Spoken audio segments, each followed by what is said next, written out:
The views and opinions expressed in this podcast by the host or the guest do not necessarily reflect the views of Paranormal Buzz Radio or its sponsors. Use of any material produced by Paranormal Buzz Radio without express written consent is strictly prohibited. For information on everything Paranormal Buzz Radio has to offer, visit our website, paranormalbuzzradio.com. Like us on Facebook, follow us on Twitter and Instagram. Listener discretion is advised. Welcome to the Shadows and Stardust Podcast. I am your host, Andrea Jane, and tonight we have a very special guest, psychic medium and astrologer. Please welcome Debbie Edwards. How are you doing tonight? Hi, Andrea. Thank you so much for having me on. I'm doing wonderful. I was really excited to do this on the eve of the 888 Lionsgate portal. So this is such a wonderful opportunity to come on and have a great discussion. Agreed. I was very excited as well to do this on Lionsgate with you. Although it won't be aired until after, it's still speaks volumes for the energy that we get to put out into the universe tonight. Absolutely. Well, and the beautiful part of it is that energy, it's a transit that lasts from July 28th to August 12th. So we do have that radiation of energy, which is really cool. So by the time this posts a week or two from now, those energies will have lingered a little bit and will still be a little bit current. And as a Leo rising, I expect that we'll both be rich and we'll have 3 pools in our backyards by then. You can't forget the jacuzzi. Oh, you can have the jacuzzi. No hot tubs for me. But we'll throw a couple jacuzzis in there too. And a Ferrari or something. Oh, boy. So aside from being an amazing excellent astrologer, I really enjoy watching your videos on TikTok. They're so captivating, and I obviously go and search for all my top signs. I haven't watched every one of them, but I really enjoyed going through and getting my forecast on TikTok from you every week.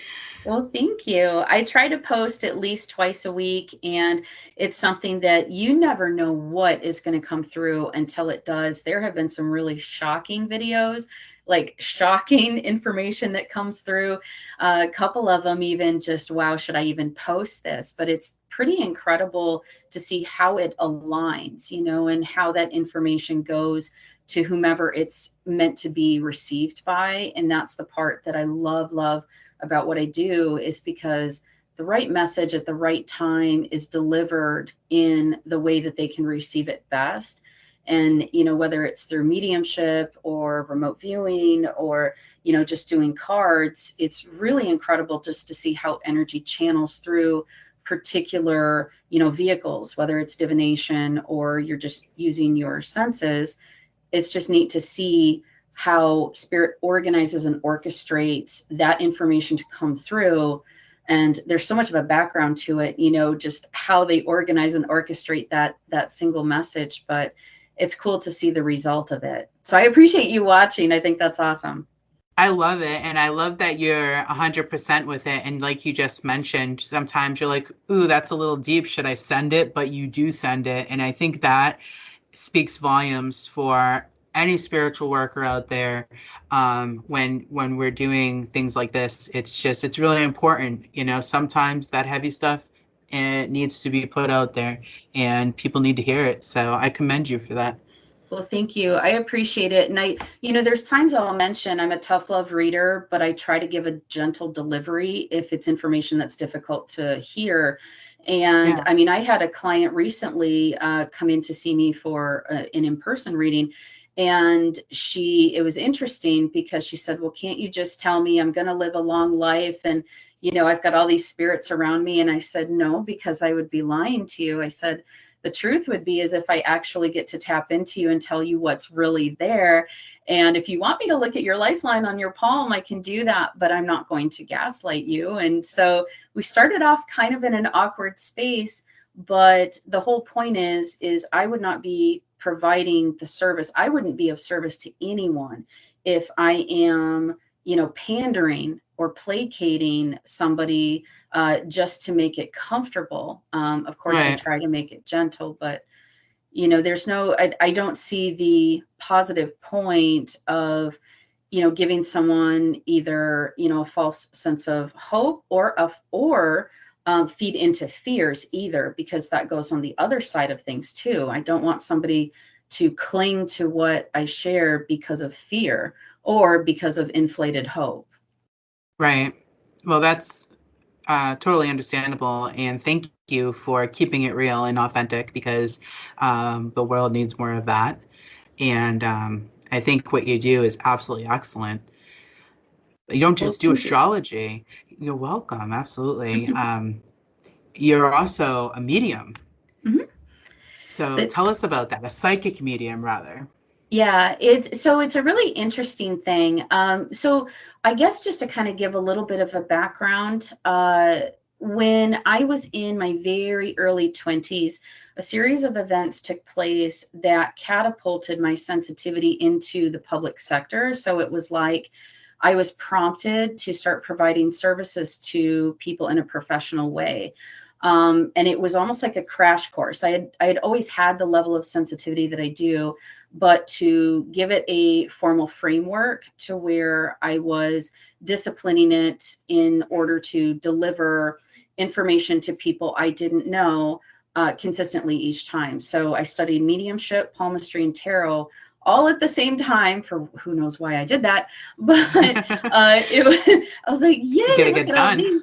Oh, for real. I was like, oh, that looks fun too. And that it's like grocery shopping. I might as well add them all to the cart.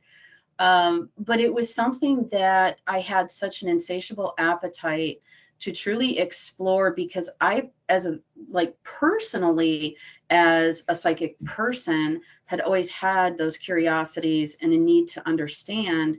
But once I was able to develop that system of divination and channeling, I was able to not only receive answers, but it was incredible being able to help other people. And just the surprise for me too, the information that would come through that would seem completely improbable or almost impossible, when it happened later on, I was like, oh my God, check that out. Especially with cards, it's like you've got your 78 tarot cards, and depending on how they're configured together, you've got your story that it's telling. And so I always asked myself, how could you take all of these cards and with this random configuration together, with all of the infinite possibilities of pathways someone could walk, the choices they make, how is it that the cards are predicting something that happens 2 years down the road? So that was another thing I started to explore when it came to divination. It wasn't just, hey, this happens. It was, why does it happen in that way? So that grew, the curiosity and the exploration. I like to do research-based work. I dove into all sorts of things between the occult, quantum physics, theoretical physics, string theory, reincarnation, it's just retrocausality, like all these different aspects beyond just a metaphysical lens. That's amazing. There's definitely Gemini placement somewhere. There is. Yeah. Mercury? My Mercury. Yep. Oh, yep. I got it. Yep, for real. Yep, for real, dude. That was, you called it. So to my knowledge, if I remember my chart correctly, that's the only Gemini placement I have, but it surely is a potent one. Oh, for real. Let me tell you, I'm a Taurus sun, and we don't do well with Geminis as partners. So yeah, so I appreciate that. That is awesome. See, I got all like the tingles. See, I'm an astrologer too, and I didn't even know it. I love it. That's the coolest part of it, is when you can tap into literally not only the elemental energy, but the vibrational energy each particular sign provides. So, if you tap into that frequency, you're like, oh, that feels like Aries, but that Aries feels like it's, colored by Saturn, or it's, it's just really neat to be able to blend the energy. and pick up on that. It's like another layer of language to astrology. The reaction you get from people when you try to guess if they have an Aries placement, but they don't, is priceless. But for what it's worth, for anybody that's listening, I called her Gemini Mercury because she's just so intelligent, and her just discussing all of these. But she just covered, literally, you've covered everything, and I love that. I love that. It's great energy, and that's the good Gemini energy that we need, not the procrastination, can't make up the mind Gemini. Oh, the one that has like 10 tabs open and can't follow through on, like 8 of them and that sort of thing. I think the creative aspect of Gemini has so much potential, as an air sign. And I really, really love the highest expression of each sign has such a beautiful energy to it. And I think a lot of people get tripped up just on the sun placement when there's so much else that really provides influence. I totally agree with that. Totally agree. So mediumship. Tell me about when did you discover you were a medium? Well, it sort of just always was. And thankfully, I was raised by a single mom, and thankfully I was allowed expression of it. I remember being one of my core memories. I was 5, and this house we lived in by ourselves, it was one of those old houses in Michigan where it's old craftsman, but it's like 3 levels, like heavy oak doors and stuff. And the bedroom that I was living in, that I was sleeping in, I remember there was a woman that would stand at the end of my bed and just talk to me night after night after night. And my mother would come in, Deborah, who are you talking to? And I'm like, the nice lady right there. And so as I got older, I was shown photographs of some of my older family members, and I picked her out of one of the photographs, and I was like, that's her. And the interest, and it was actually, I felt so safe with her. My experiences were actually very protective and positive for the most part.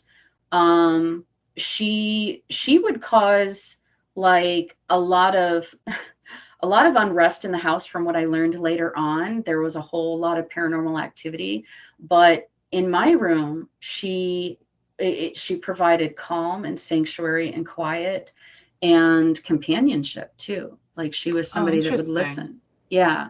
So I have found through my life that there have been many occasions I've been in very dangerous places, whether it be a home or a town or a building or something. And there would be very good spirits that would be there as a guardian for me.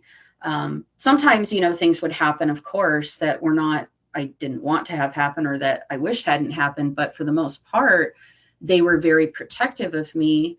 And then when I was 12, one of the next impactful experiences was when my grandfather passed away, and he would come visit me after he died. And so that catapulted me into the preteen years where I started to take it a little bit more seriously. And that's when I recognized on a bigger way that, my classmates don't share that. My friends don't see those things. You mean you don't experience hearing whispers at night when you go to sleep? Or what do you mean, your departed person doesn't come see you? Or what do you mean you don't see that guy walking down the street? He's right there. It was recognizing the uniqueness of it, but then as many sensitives in that age group, it can become isolating.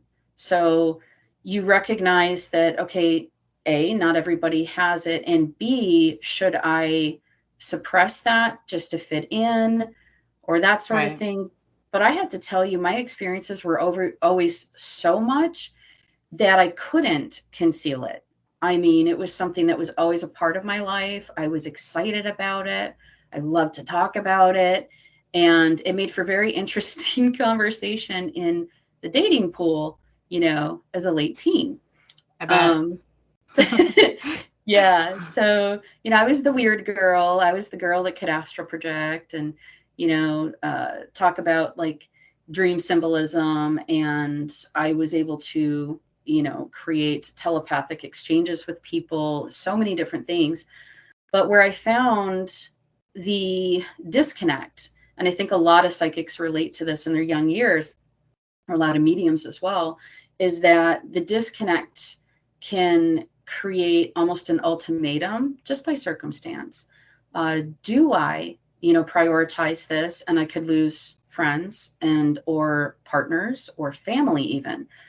Or do I just fit in? What do I do? And for me, I was one of many, that experienced religious trauma and, grew up with very strict Catholic background, and went through the entire process of Holy Communion and, becoming confirmed and all of those things, and going through confirmation classes. And how do I put this? It did not stop me. It, in fact, created more of a push and a reason for me to explore deeper why I was the way I was and what my truth was spiritually. Yeah, that's amazing. Thank you for sharing that. That's You're actually very, very interesting and inspiring as well, because that really gives a good perspective of who you are and where you've come from. And you really detailed that very thoroughly, and I appreciate that. You're welcome. Sorry, go ahead. No, go ahead. What were you going to say? I was just going to say that, a lot of people, when they go through their awakening and they recognize, okay, I do have these sensitivities. Maybe it's precognitive. I can see the future in my dreams, or maybe I'm really empathic and I can feel other people's feelings, or I'm precognitive, whatever it is. It's that moment that person almost subconsciously has to make that decision for themselves. Do I allow myself to honor this and for this to be, respected, or do I reject this because I would be the weird woo-woo person? We're fun at parties, I'll just say. Would I be, ostracized? And that's a really big one. So a lot of us, we seem to have what's the best word I can use? We seem to have almost very similar script to our life story, where we do have to face the test of choosing our spirituality over the inclusion of family who require us to shut that down in lieu of more of the fundamental religious, inclusion. Yeah. So sometimes we lose family, sometimes we lose friends, but it's more or less like they lose us, because the stereotype or the judgment and discrimination, if we really are, and this I know sounds cliche, but if, in a fundamental aspect, if we really are made in quote unquote God's image, then every single one of us with our sensitivities is exactly how we're meant to be. So there's nothing to reject, and there's nothing to forfeit. Yeah. I totally agree with you. And I think when it comes down to it, everything, it's all relevant. It's just different colors in everybody's pictures. Right. And essentially the argument's kind of mute, but I get it. I can understand and completely respect where you're coming from. Yeah. Amazing. Well, thank you. I love the world of, I just love the intangible world. And, it's just one of those things that has been part of my life, my whole life. And once we start to, this is something else I know we were talking about before we came on here as a topic.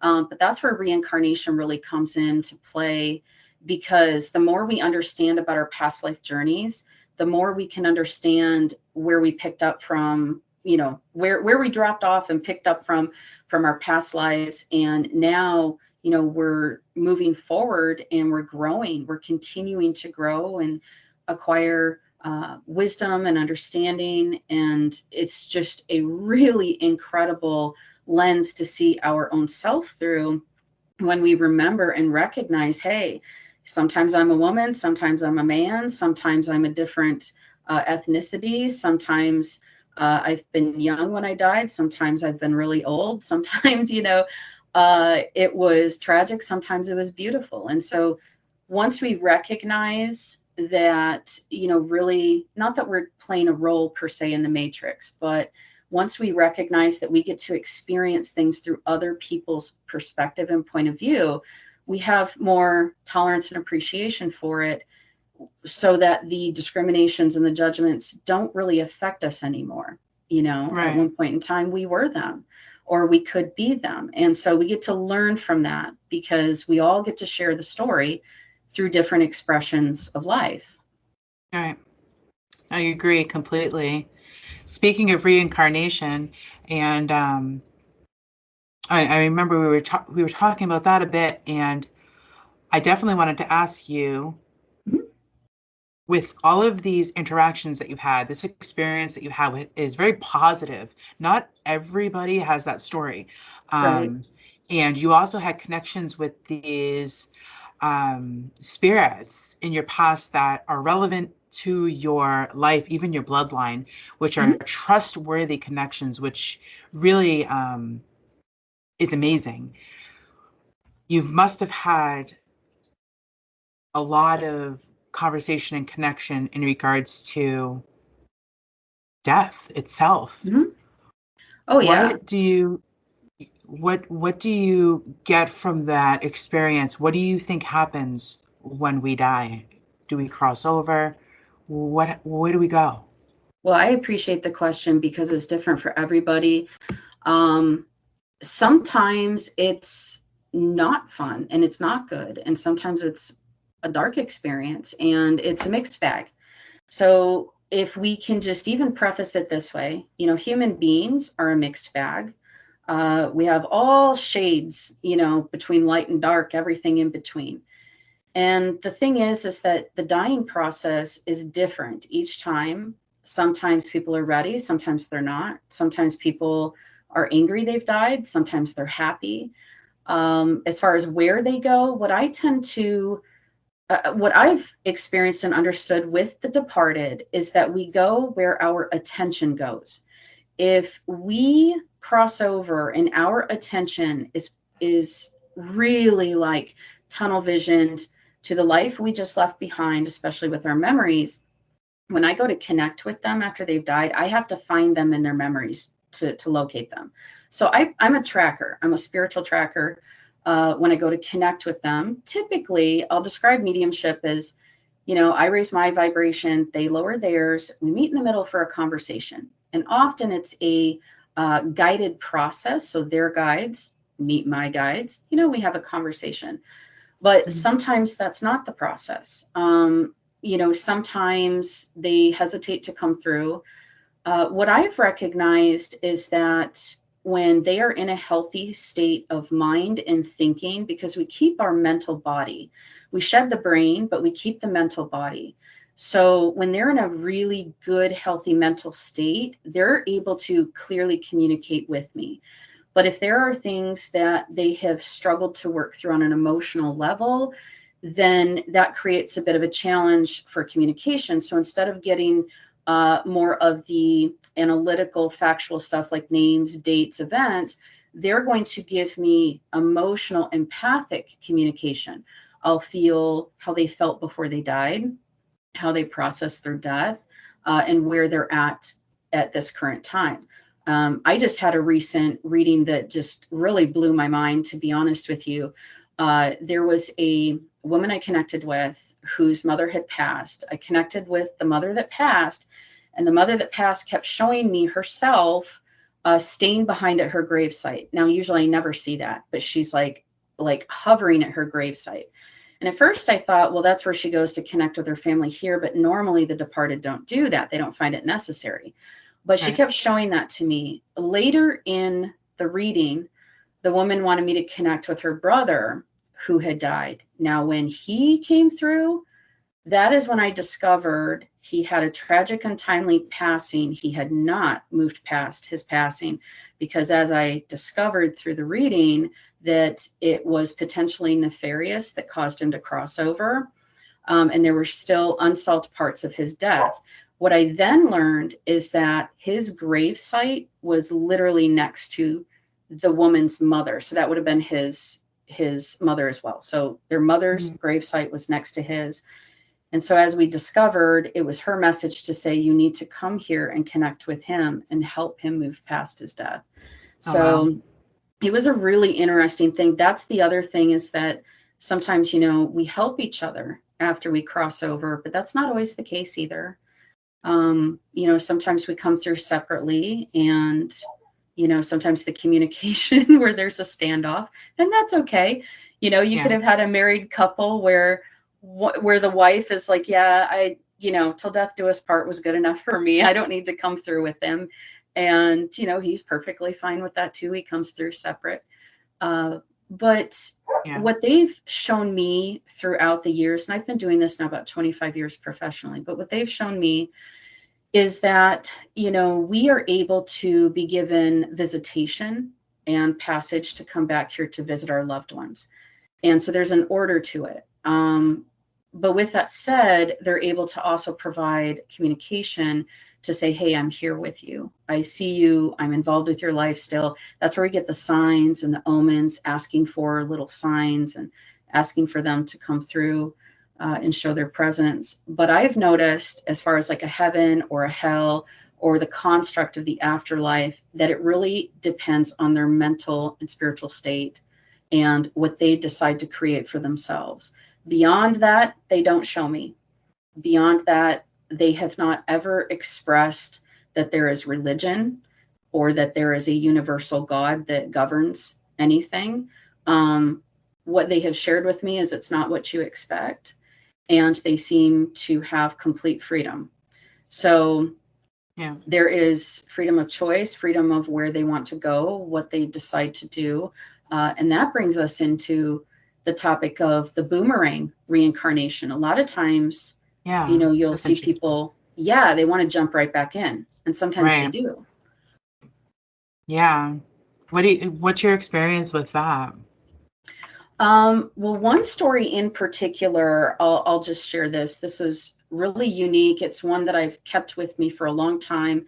There was a woman and her daughter that came to see me, and this is like years ago, and they wanted to connect with a little baby in the family that had died at like 9 months of age or something, really, really young.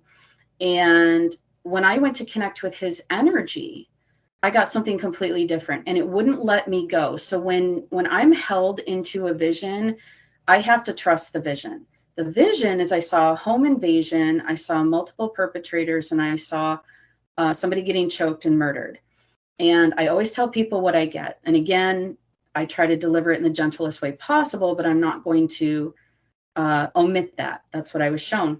Right. And so after kind of like a stalemate for a little bit, where they're like, well, we really want to connect with the baby and understand why the baby died. And I said, well, the baby's telling me there was a home invasion. After going through that a couple times, they said, well, we didn't expect this to come through, but my grandmother, which in the family, we'll just say it, the grandmother, she was in her, I think 70s or 80s. She experienced a home invasion, multiple perpetrators. She had been strangled to death, and nobody was ever brought to justice. Wow. So, and so then my question to them was, did her death predate the birth of the baby? And they said, yes. And I said, okay, this fits for me then. What the baby is telling me is that the baby was her, and that she came back in, but she came back way too soon before that death had been healed, or we made peace with it, especially being that was, an unsolved case, an open investigation. There was no closure. And she wanted to stay with her family. She came back in, reincarnated, but unfortunately, the death imprint was so strong still that she literally suffocated and died anyway as this baby. And so that's wild. Yeah. I mean, like I said, that stayed with me for a while. And the thing is that this isn't the first time or the only time I've seen something like that, where, no matter the age, it's our loyalty to the people we love, to the people we care about. Our connections of friendship and relationship is what brings us back together. So sometimes people feel that the best way they can experience that or the continuation of the relationship is to come back here. And But if you do it too soon, before that trauma has been healed or there's closure, it kind of gets mucked up. The soul still remembers it. The soul still carries the trauma. And that trauma, vibrationally speaking, can penetrate, that new body. And if that body experiences it long enough, literally it can physically manifest it. Interesting. So, yeah. I've got a complicated question for you. Okay. What's your take on this? A boomerang. Essentially, you have a soul that has reincarnated too soon. Are you still able to connect? And to what degree can you connect with that previous soul's residual energy? That actually happens a lot. We just don't realize it. So, you'll hear, there's tons of YouTube videos on this too, where you'll see children, especially before the age of 6, that remember in detail, grave detail, their name, how they died, their parents' names, who they were related to in their former lifetime. Sometimes they'll reconnect that way, but sometimes, and I'm so glad you asked me this, sometimes in life, and it can take a while, we are magnetically drawn back to the place we were the last lifetime. And literally sometimes we can encounter our old home, our gravesite, and on occasion, if we're sensitive enough, we'll be able to perceive the spirit body, the template, I guess, that has been left behind from our former lifetime, where you've just got almost like that layer of self, or a holographic projection of ourselves, that little imprint still cataloged in time. And it will appear to be almost like a transient spirit, or almost a hollow type of haunting, or if you want to call it that or label that, where you just get that residual. But on occasion, and this is more rare, but on occasion, you can actually communicate with that imprint of your former self. And we can even actively do that. Like if we train ourselves in meditation, visualization exercises, and work on the astral, we can actually not only communicate with all of those former spirit bodies, those little, like when the snake sheds its skin, those former skins of self, we can, in a conscious way, retrieve information from them. And we can also communicate with the future ones as well. Interesting. When you're in session and you're connecting with a spirit, do you ever find that you're getting information from that residual energy rather than a form in that realm? I used to think that. I used to question that, because as also a psychic, I can remote view. And so I can perceive people's memories. I can perceive people's projections and things like that. And so I always asked myself, what is the difference between just perceiving that, remote viewing, a person's memories, or just that bank of projections, versus actually talking to an actual person that's come through to communicate. So what I do is I require of them to give information that the person I'm reading for does not have conscious knowing of, and B, future-based information that can validate that we're having an active current conversation. Yeah. So this is where I like to, make sure people know, listen, if you go see a medium, make sure you can record it.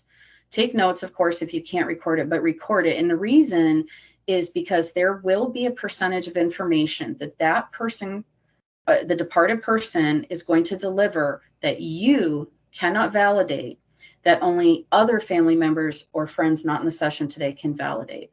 And that gives more credence to it, because that means, you know, I'm not accessing that person's memories. I'm not accessing, you know, a projection of what they want to hear, what they want to know. In a way, I test the departed, you know, show me something, tell me something concrete. And here's the coolest part is that when someone goes to do a session, if you plan it far enough in advance, let's say plan it 2 weeks in advance, that gives that departed person a window of time to come more into the earth vibration, to be able to interact with that person before the session. So oftentimes someone will come in to see me and they're like, okay, I want to talk to my dad and this and that. And it's funny. So the dad will be like, okay, and say something random. The dad's showing me pancakes. I'm seeing pancakes. Are they your favorite? And you said pancakes. I'll tell you the relevance of pancakes after. Go cool. Well, and the person will be like, no kidding, I just had pancakes this morning. I'm like, well, dad knows that and just wants to say, hey, I'm here. So then the process continues of they need to identify who they are to that person. So any information someone volunteers to me, I cannot use that as a validation. So, you know, how they died, when they died, how old they were, circumstances of their health, etc. So anyone seeking out a medium, don't volunteer that information, because that's, you know, that's subjective at that point. But I got to hear about the pancakes. What's that about? That's literally anybody that's listening right now that knows me or has experienced like readings with me knows that that is the example that I give for the exact explanation, like that we were just talking about, of how to you know what I mean, deliver messages authentically, how to know if I've got the right person and not. I don't know if you know what this is. It's a paranormal world term, but making sure I'm not talking to a mimic. Yeah. Holy cow. And that is the expression I use when I'm trying to describe, just as essentially you were. So, and you kept going and talking about, I just had pancakes this morning, is literally exactly how it's happened that way for me too. So, if we needed a sign on this 888 portal that we were meant to be doing this podcast, that was it. That is so freaking cool. And see, that's the thing is, like, I always suggest for people, have a passcode, have a password, or basically a symbol or something such as pancakes, that is the key. Where if that shows up, let's say in a dream or a vision or whatever, that's your green light. That's your green flag. It says this person can pass. And it's kind of gatekeeping in a way. Right. But like you were saying with the mimics, there are so many imposters, and there are, you know, you'll have spirits take on people's likeness. Just like we have scammers online, you've got spirits that'll do it too. Yeah.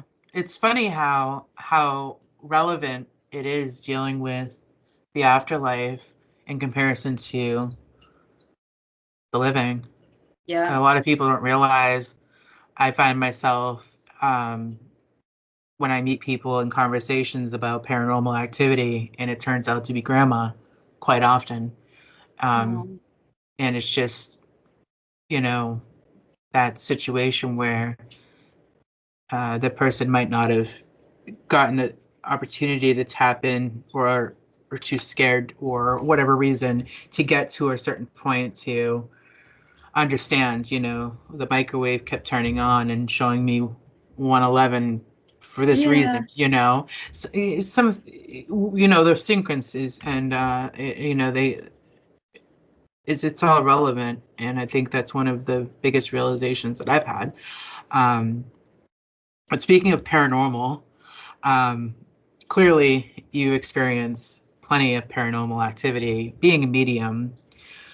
But out of everything you've experienced in your lifetime, because this is Paranormal Buzz Radio, of course, I'm going to ask. Oh, yeah. No, we can go deep in it if you want. I've got stories. What is the most significant, if you had to think of it, all of these experiences, what's the most significant experience that you've had, and that can be significant in any way. It doesn't need to be like the scariest or just the most significant. What did you think about when I asked you that?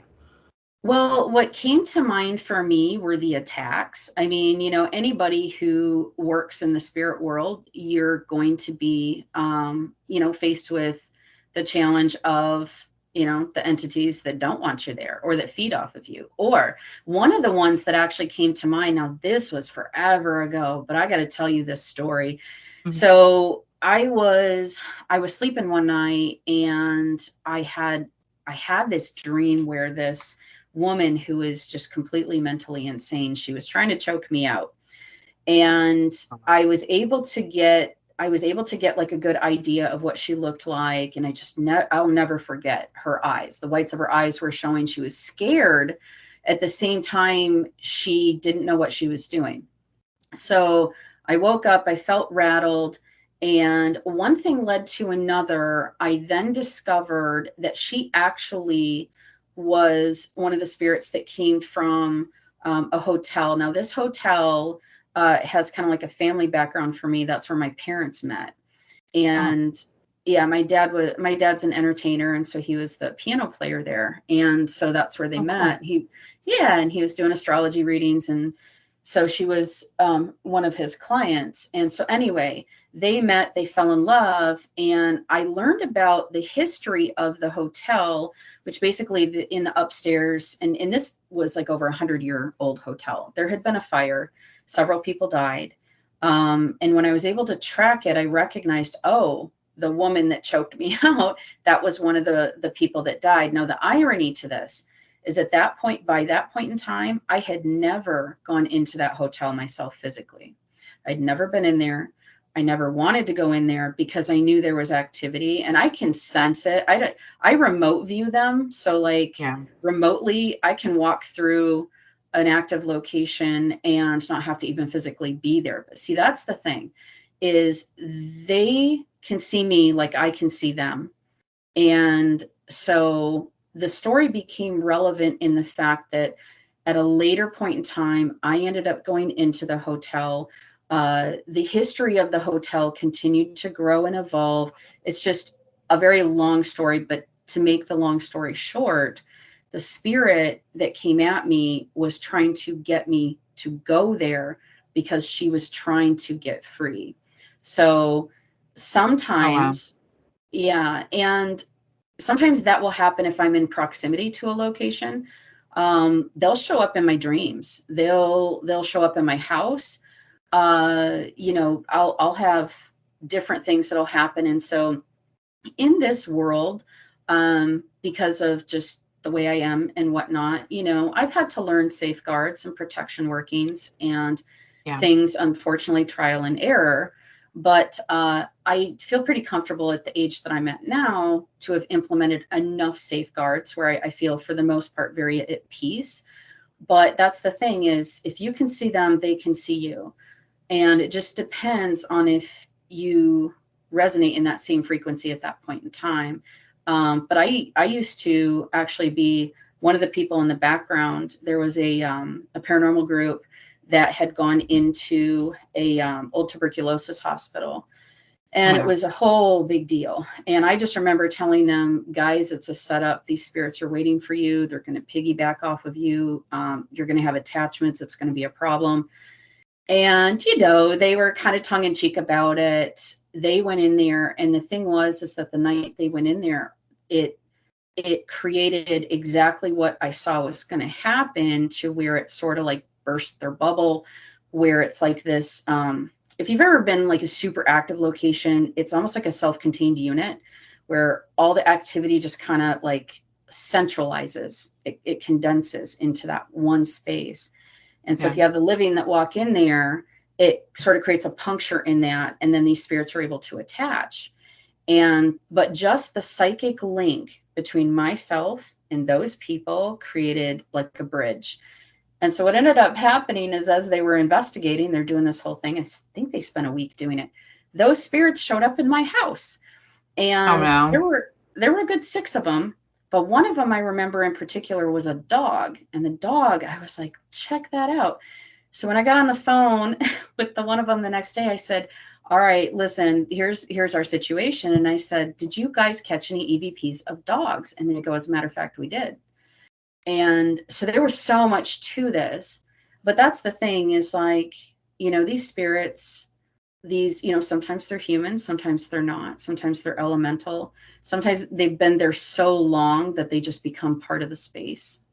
And right. Yes. Yeah. That's like a whole nother 45-minute conversation. Oh, it is. Yeah. We're going to talk about what is the, I'm so sorry. I'm over here like words. They're evading me. Not a comfort item. I get stories about those too, but we don't have much time left, unfortunately. Yeah. And I do want to say,